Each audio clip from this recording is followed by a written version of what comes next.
أعوذ بالله من الشيطان اللعين الرجيم بسم الله الرحمن الرحيم رب اشرح لي صدري ويسر لي أمري واحلل عقدة من لساني يفقهوا قولي اللهم صل على محمد وآل محمد۔ صاحبان ایمان، مومنین مومنات، آپ سب کو فاتح شام بی بی بنت امیر المومنین جناب زینب علیہ السلام اللہ تعالی علیہ کی ولادت باسعادت بہت بہت مبارک ہو۔ پہلی شعبان المعظم کا دن بی بی کی آمد ولادت کا دن ہے، اور آپ تمام مومنین کو ماہ شعبان کی 3 تاریخ 4 تاریخ کی بھی آمد جو مولا عباس علیہ السلام اور امام صلی اللہ علیہ وسلم کی وہ بھی مبارک ہو۔ صاحبان ایمان، اس مہینے میں روزوں کے بارے میں بہت زیادہ تاکید کی گئی ہے، جیسا کہ احادیث میں ہے کہ پہلی تاریخ، دوسری تاریخ، تیسری تاریخ کو روزے کا رکھنا، اور اس مہینے کے پیر والے دن اور جمعرات والے دن روزہ رکھنا، یعنی ہر پیر کو اور ہر جمعرات کو روزے کا رکھنا مستحب ہے۔ اس کی تاکید ملتی ہے روایات میں، اور اس مہینے کے آخری جو 3 دن ہیں ان کی بھی روایت میں بہت زیادہ تاکید کی گئی اور ان کا بہت زیادہ اجر ہے۔ اور سرکار امام رضا علیہ السلام کی ایک حدیث مبارک ہے کہ جس میں امام رضا علیہ السلام نے فرمایا کہ اس مہینے کے ایک روزے کا ثواب بہشت کا واجب ہو جانا ہے، یعنی جو بندہ بھی اس میں کم از کم ایک دن روزہ رکھے اس مہینے میں، تو اللہ اس پر جنت واجب کر دے گا۔ تو صاحبان ایمان، اس بابرکت مہینے میں، عظمتوں والے مہینے میں چند ایک اعمال ہیں جنہیں ہر دن کرنا ہے، اور وہ اعمال مومنین کے، مومنات کے رزق، روزی، مال میں اور حسنات میں خیر و برکت اور اضافے کا سبب بنتے ہیں۔ اور اس مہینے کے روزے کا ثواب، جیسے کہ امام رضا علیہ السلام نے بھی فرمایا کہ کم از کم کیا ہے، بہشت ہے، اور اس کے علاوہ نعمات الہی، کرامات الہی بندے کو ملتی رہیں گی۔ چند ایک اعمال جو اس مہینے میں آپ روزانہ کر سکتے ہیں، ہر دن کا روزہ رکھیں اگر رکھ سکتے ہیں تو، اور کثرت کے ساتھ صلوات پڑھیں، اور مناجات شعبانیہ اگر ترجمے کے ساتھ پڑھ سکتے ہیں تو بہت ہی خوب ہوگا۔ پھر آپ کو پتہ چلے گا کہ کتنی عظمت ہے اس مہینے کی، اور میں کیا مانگ رہا ہوں، کیا اللہ کے ساتھ گفتگو ہو رہی ہے، وہ پڑھیں۔ اور ہر دن 70 مرتبہ کسی بھی وقت، چلتے پھرتے اٹھتے بیٹھتے، کم از کم 70 مرتبہ ہر دن استغفر اللہ و اسألہ التوبہ پڑھیں، اور اس کے بعد 70 مرتبہ استغفر اللہ الذی لا الہ الا هو الرحمن الرحیم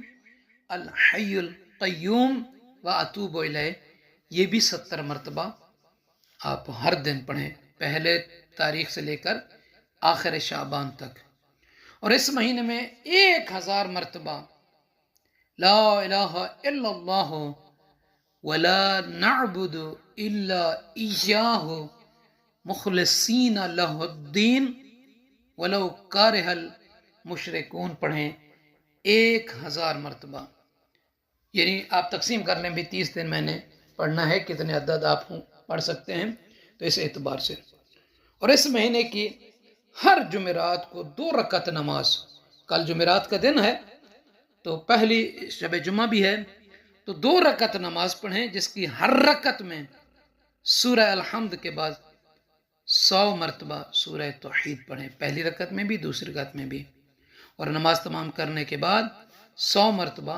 محمد و آل محمد علیہ السلام کی صلوات مقدسہ پر صلوات کا ہدیہ پیش کریں۔ اور دوسری شعبان المعظم کی نماز کے بارے میں ملتا ہے اللہ کے نبی صلی اللہ علیہ وآلہ وسلم سے کہ جو بندہ اس شب میں 50 رکعت نماز پڑھے، یعنی 2 کر کے 25 مرتبہ، اس کا طریقہ یہ کہ ہر رکعت میں سورہ الحمد کے بعد سورہ توحید کو اور سورہ فلق اور سورہ ناس کو 1 مرتبہ پڑھیں۔ 50 رکعت ہے، 2 کر کے 25 مرتبہ پڑھنا ہے۔ پہلی رکعت میں سورہ الحمد کے بعد سورہ توحید، سورہ فلق اور سورہ ناس کو 1 مرتبہ پڑھیں۔ جو بندہ اس طریقے سے یہ نماز پڑھے گا اس شب میں، اللہ تعالیٰ لکھنے والے ملائکہ فرشتوں سے کرام کاتبین جو ہیں ان سے حکم فرمائے گا کہ 1 سال گزرنے تک میرے اس بندے پر کوئی گناہ نہیں لکھنا، اور خداوند عالم اس بندے اور اس کنیز کے نام اعمال میں، اس کے حصے میں زمین و آسمان کی عبادت کا ثواب عطا فرمائے گا۔ اور فرماتے ہیں آقا دو جہاں صلی اللہ علیہ وآلہ وسلم کی قسم ہے اس پروردگار کی کہ جس نے مجھے نبی برحق بنا کر بھیجا،